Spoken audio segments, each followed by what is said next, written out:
A Nightmare on Elm Street, Dreamspawn, Chapter 14. Connor Hall lay in Shane's bed, holding her delicate, slender body against his, face buried in her soft red hair. He was feeling intensely sentimental, maudlin, and unworthy of her love. She was, without a doubt, the best thing that had ever happened to him. So beautiful and clean, perfect in every way. Even though he had been unfaithful, she still wanted him, still loved him. He did not deserve her. When she had called him that afternoon, just the sound of her voice made his heart twist inside his chest. She told him her parents were out, and he should come over right away. He could not drive there fast enough to get to her house, and showed up still sweaty in his workout gear.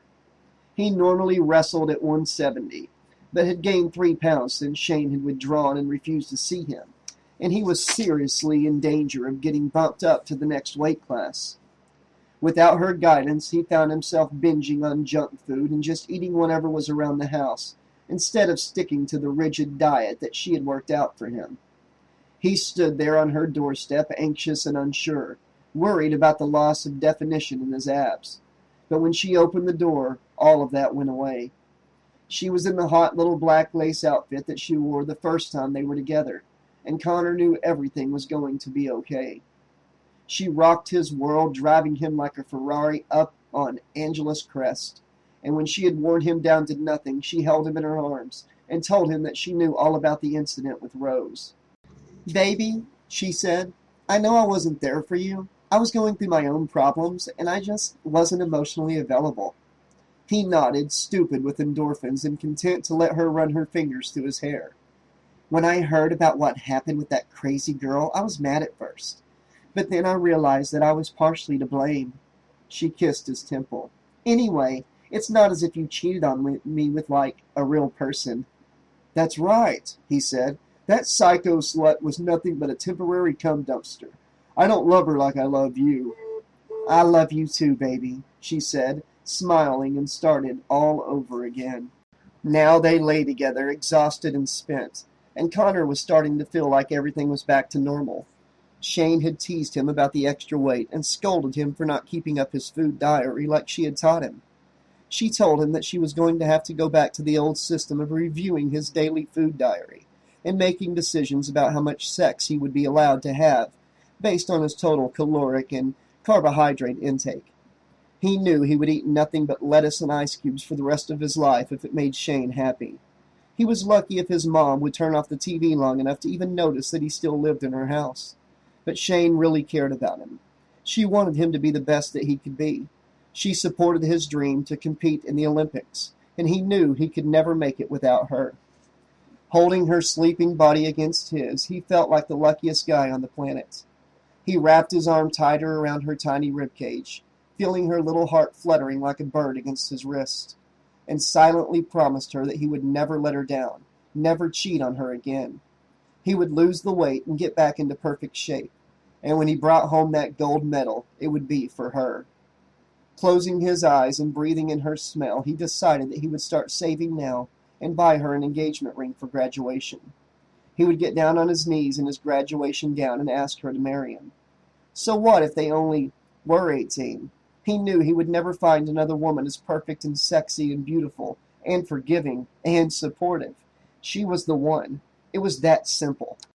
"I love you so much," he whispered, kissing her sleek, freckled shoulder. She didn't wake, just unconsciously snuggled tighter against him. Content for the first time in ages, Connor drifted off to sleep. In his dream, Connor found himself in the gym standing toe-to-toe with an unknown opponent. The other wrestler wore an immaculate heart singlet, but his face was hidden behind the rigid, protective goalie-like mask that some wrestlers wear if they've recently broken a nose. Connor stood trying to stare the other guy down, but his opponent's eyes were barely visible, nothing but a wet shine in the depths of the oval eye holes. The guy reached out and Connor slapped his hand in a rote pantomime of sportsmanship, eager to get it on with. Something about this guy was really bothering him. Connor couldn't wait to get him on the mat. The ref blew the whistle, and they locked up in a quick, brutal clinch. Connor gripped the back of his opponent's head and muscled it downward, bringing the other guy nearly to his knees.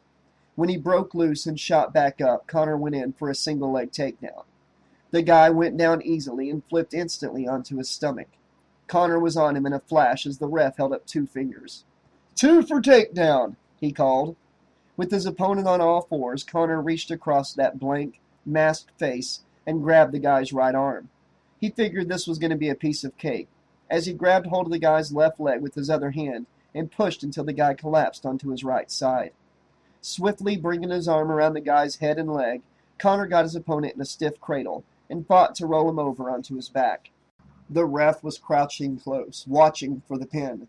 Connor felt inches from victory when his opponent suddenly spun on his side and gripped Connor's arm in a nasty and totally illegal armbar, bending Connor's forearm against the elbow until it was close to breaking.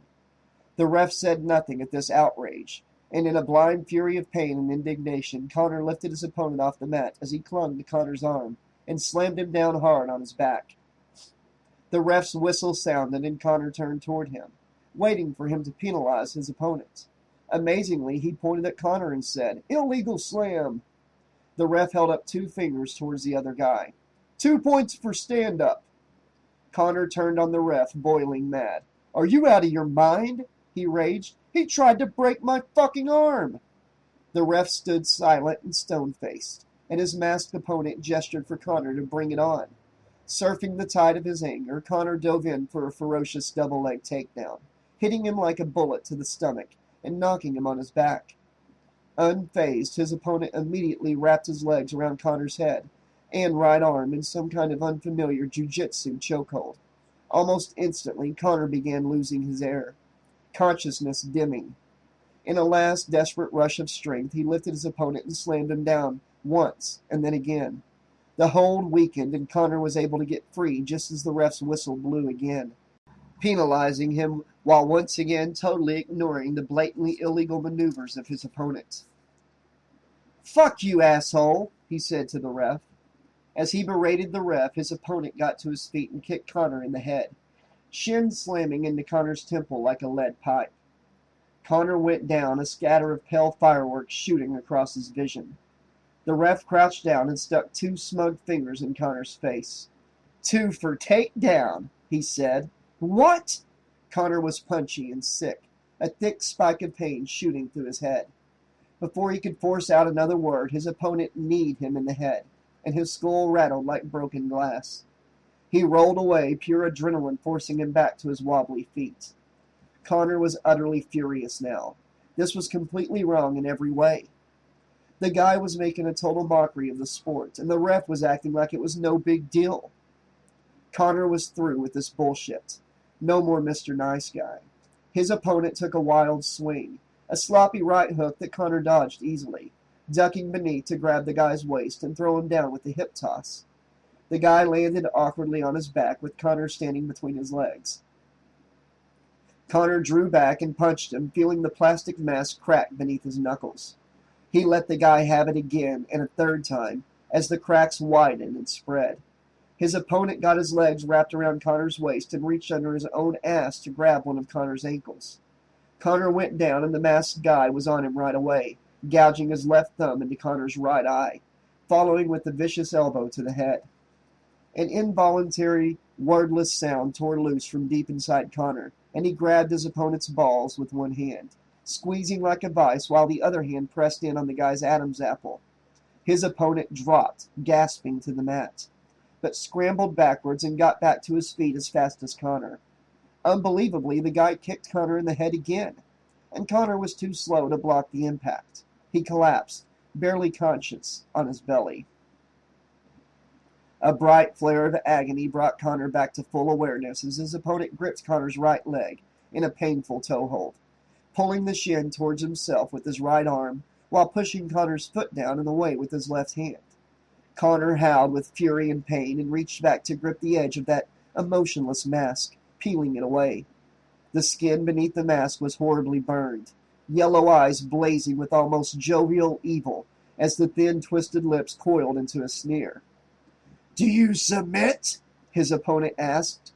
A cold gush of fear flooded Connor's body, and he twisted and wrenched himself free, staggering to his feet and stumbling away. His opponent threw back his head and laughed. the low, nasty sound echoing through the dim gymnasium. Connor ran, terror screaming through his veins as he hit the locker room door. The familiar layout of the locker room had changed, forming a complex maze of identical, featureless lockers. He could hear footsteps close behind, but he was afraid to look back. Connor was growing painfully winded as he ran, but there seemed to be no end to the narrow corridors. He chose his direction at random, increasingly desperate until he came out of the lockers and into an elongated, old-fashioned shower room, totally unlike the clean, familiar showers of the school. The grungy green tile was mildewed and cracked, and the big, flat, dinner plate-sized shower heads all sprouted from a central pipe that ran like a spine across the low ceiling. A shadow fell across the shower room door just as Connor realized with horror that he was now naked. His hideous opponent appeared in the doorway, clad in nothing but a filthy towel wrapped around his waist. His entire body was like his face, covered in thick, pink scar tissue, and he chuckled softly, stepping forward and reaching up to pull a rusted chain beside the first shower head. A hot, sticky downpour blinded Connor, filling his senses with a thick, coppery stench like raw meat and pennies. He wiped his eyes with his knuckles and saw that the shower heads were gushing blood. His opponent stood at the far end of the room and tilted his face up, closing his eyes and luxuriating in the hot spray. He ran his hands over his bald head as if shampooing his non-existent hair, and then turned to Connor and winked. "Don't drop the soap!" he said, and made a sudden predatory lunge at Connor. Connor tried to run, but the tile was slick with clotting blood, and he slipped, teetering precariously off balance. The drain in the floor was clogged, and the doorway had somehow disappeared, leaving nothing but seamless tile. The blood was up to Connor's knees and rising fast. He scrambled to get away from his opponent, but the man just casually circled him, biding his time as the blood rose to their waists, and then to their chests.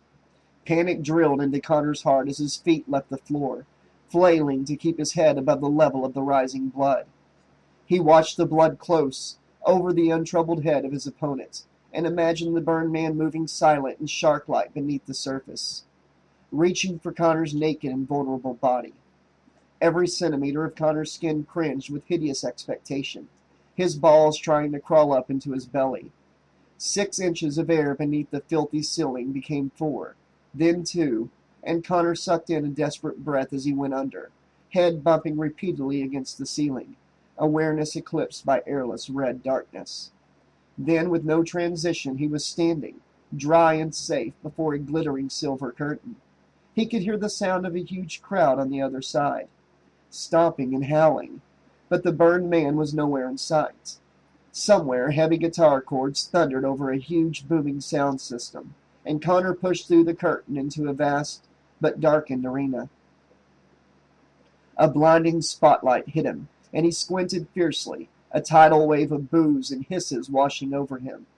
When his eyes adjusted, he was mortified to see that he was dressed in pink and gold spandex tights, gold boots, and a flowing gold cape. An announcer's voice came over the speakers. "From Hemingway High, 5 feet 10 inches and weighing in at 173 pounds, the announcer paused, sniggering. "Olympic hopeful and accused date rapist, Captain Mysterio." The crowd booed and whistled. Connor frowned at the goofy moniker as a blonde in a pink bikini appeared beside him. She was hugely but artificially endowed, and her eyes were cold and hard beneath her mascara-thick lashes. She took his arm, digging long red talons into his skin, and she led him down the ramp. She took the goofy cape from his shoulders, and he ducked between the ropes of a springy, oversized pro wrestling ring. A thrill of spooky minor keys notes sounded through the speakers, and the crowd went wild, chanting, "Freddy! Freddy! Freddy! Freddy!" Connor was being heckled by the audience on all sides. On one side it was, "Kill him, Krueger!" On the other side he was hearing, "Connor fears Freddy!" Several audience members held up giant wobbly foam hands with long knives on each finger. Connor could not make out any faces, just endless rows of pale ovals, with 3 dark holes in place of features. At the top of the ramp, Connor's opponent appeared from behind the curtain. "Ladies and gentlemen," the announcer said, the all-time heavyweight champion of supernatural slaughter, child killer and sleep stalker, the man of your dreams, hailing from parts unknown, the one, the only, Freddy Krueger! The burned man raised his hands to the audience. He was shirtless, clad in brown tights and boots with a red and green striped cape, accompanied by two cute young girls in matching pink and blue pajamas. He was holding a microphone. "Let me tell you something, Captain Mysterio," he said, his amplified voice echoing through the arena. "When I get you in the ring, I'm gonna be your worst nightmare." He threw down the microphone and slowly drew his thumb across his throat. The crowd went berserk as he started down the ramp at a leisurely stroll, stopping along the way to slap hands and sign autographs. Connor could not figure out why they kept calling him that stupid name, Captain Mysterio. How lame could you get? Then he reached up to rub his mouth on the back of his hand and felt stiff leather around his lips. His hands groped over his head, and he realized he was wearing a spandex mask that covered his whole head. He struggled with the knotted laces, trying to pull the stupid thing off his head, as Freddy entered the ring to a huge flourish of fireworks jetting from the tops of the ring posts. Connor looked up and saw a large chain-link cage being lowered down over the ring. He drove for the edge, but the cage slammed down, trapping him with Freddy inside the ring. The audience booed and hissed, tossing strange wet things that splattered and bounced off the cage. Connor struggled back up to his feet and faced his opponent. A voice spoke up over the sound system. "It's quite a match we've got lined up tonight in the Dream Arena, Jim Patton." Another voice answered. "That's right, Dick Banner, quite a match." A bell rang, and before Connor knew what was happening, Freddy had grabbed the hem of the mask and yanked it around, blinding Connor with pink latex. "Looks like Krueger has twisted the mask of Captain Mysterio, effectively blinding him." Connor felt a negligible, thudding blow to his chest as he struggled to right the stupid mask. "Unbelievable. Looks like a double axe handle there from Krueger. And Captain Mysterio is at a distinct disadvantage with his mask turned around like that. He's like a sitting duck there, partner." And a back break, followed by an Asiatic spike to the trapezius. Connor felt several more light, glancing blows, and he flailed out against his unseen opponent, hitting nothing. Then suddenly he was airborne, lifted high and brought down hard on his back, breath knocked out of him in a rush. "Ooh! Nice body slam by Krueger! And what's this? Looks like Krueger's going up to the top rope." Connor struggled to sit up and was slammed back down to the springy mat. "Atomic elbow off the top rope. Would you look at that? Unbelievable! He's going for the pin." Then he felt his opponent's weight on his body, and 3 quick slaps inches from his ear. A bell sounded. 1, 2, 3, and the first round goes to Krueger. First round? Connor pushed the weight off his body and finally ripped the mask off, tossing it away into a corner. Able to see again, he narrowed his eyes at his opponent. There was no way he was letting that freak near him. All bets were off. He was going to kick that fucker's ass, pink spandex be damned. As soon as the bell rang again, he charged at Freddy, hitting with the shoulder to the midsection, and knocked his opponent into the cage. Ooh, right in the lunch! Captain Mysterio starting off the second round with an aggressive offensive attack against Freddy Krueger. Holding Freddy against the wire, Connor punched him repeatedly in his bald, scarred head. Without giving his opponent a chance to strike back, Connor gripped Freddy around the waist, lifted him up over his shoulder, and slammed him down to the mat, falling on top of him with his full weight. Nice takedown from Mysterio. That had to hurt, Dick. Connor immediately sprang back up to his feet and hauled Freddy with him, lifting his dazed opponent straight up over his head and throwing him to the cage. When Freddy crumpled to the mat, Connor leapt on him, pounding him brutally with fists and knees. His opponent's scarred head lolled back and forth like a rag doll's as Connor unleashed every ounce of pent-up anger against his tormentor. Mysterio dominating the second round, pummeling Krueger repeatedly in an unprecedented display of violent brutality. But what about the pin, Dick? Brawling is fine in your local bar, but Mysterio's not getting out of that cage until he can pin Krueger, fair and square, and win 2 out of 3 falls. Connor cocked his head. So that's how they wanted to play it. Fine. Connor finally felt as if he understood the twisted dream logic, of this horrible, endless fight, and he was determined to end this madness once and for all. He scooped up Freddy's head and arms and applied slow, steady pressure as he lay across his opponent's prone body, pinning him chest to chest against the mat. "Looks like Mysterio's going for the pin. 1, 2... Freddy jerked his torso violently, raising one shoulder off the mat. "Oh, only a 2 count, Jim. He's not going to beat Freddy Krueger that easily." Freddy stood hunched and wheezing, and Connor got up and nailed him with a stiff uppercut. Freddy fell backward and once down on the mat. He kicked Connor's leg out from under him. Connor cursed and scrambled to his feet. He lunged at Freddy, and his opponent leapt away, running and making Connor chase him around the ring. Connor reached out to grab Freddy, and Freddy turned and kicked him in the balls.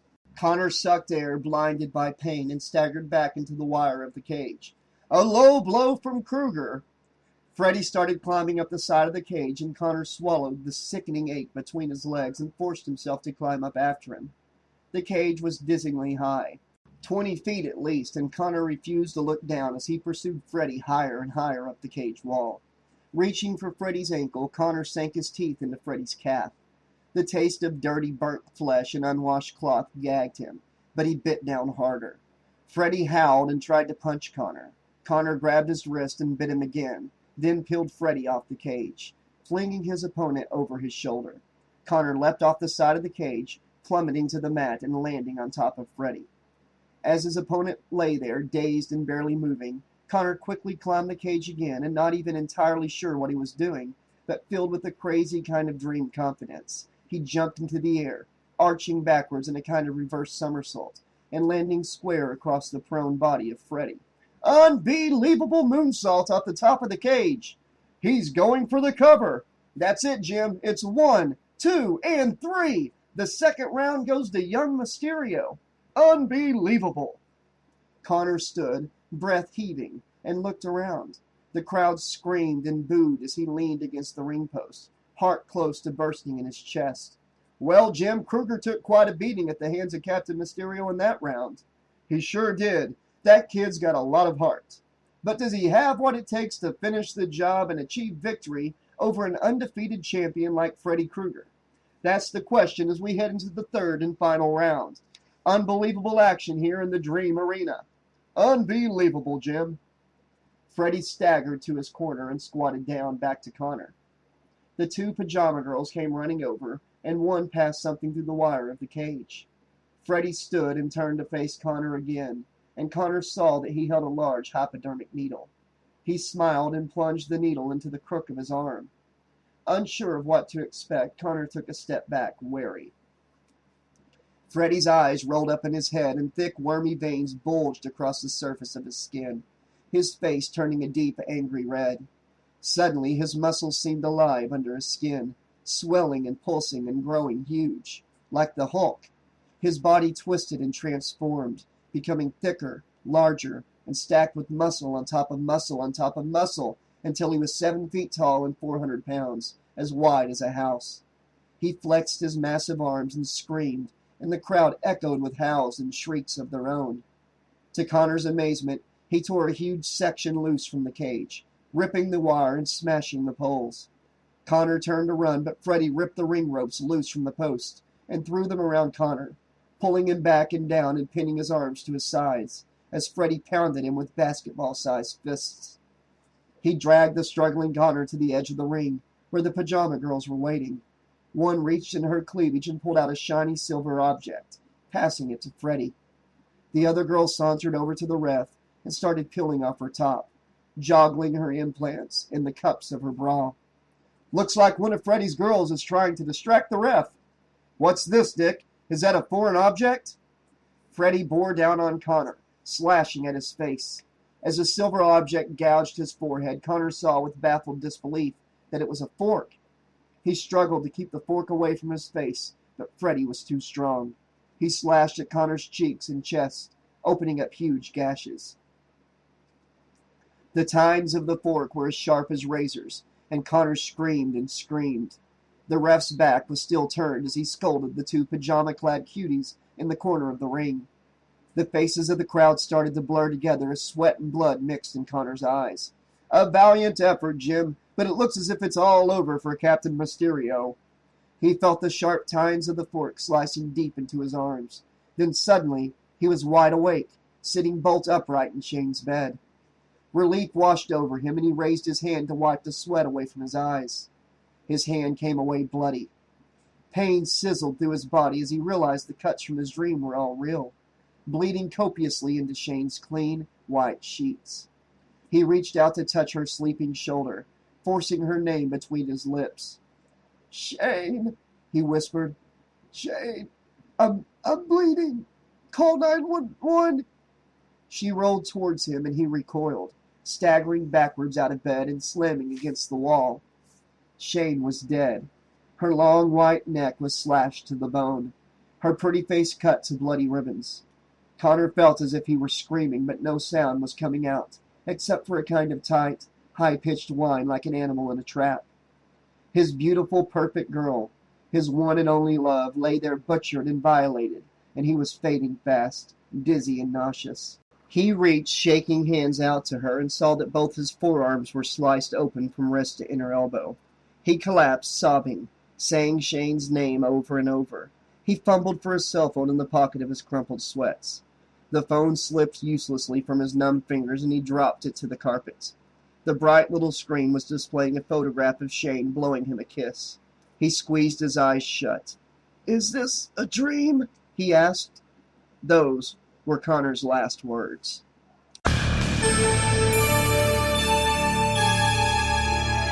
Okay, this has been Chapter 14 of A Nightmare on Elm Street Dreamspawn. I gotta say, I love the pro wrestling nightmare kill.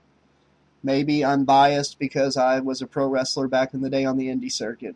Either way, tonight was a fun chapter. I'm only doing a chapter today, a chapter tomorrow, and a chapter Tuesday, guaranteed, because it's the holidays and I got a busy schedule. But as soon as New Year's is over, I'll be back on the 2nd doing 2 chapters a day again. Hope you guys are enjoying this. I'll try to do more than 1 chapter a day tomorrow and Tuesday. We'll just have to see how it goes. Until next time, have a nice night and pleasant dreams!